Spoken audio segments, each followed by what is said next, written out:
Gale warning patuloy na nakataas sa baybayin ng Pangasinan, kabuhayan ng mga mangingisda apektado. Narito ang report. Naabutan namin ang mangingisdang si Ermo sa tabing dagat sa bahagi ng Barangay San Isidro Norte, Binmaloy, Pangasinan. Inaayos ang kanyang bangka.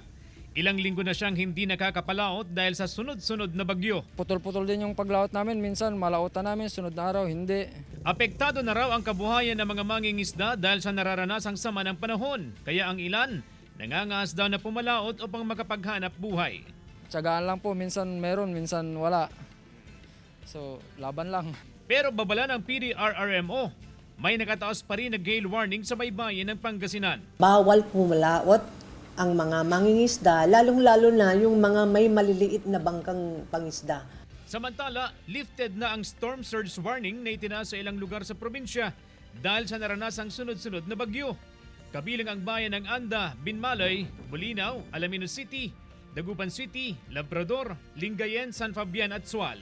Kasama si Henry Duminsil, CJ Torida, One North, Central Luzon.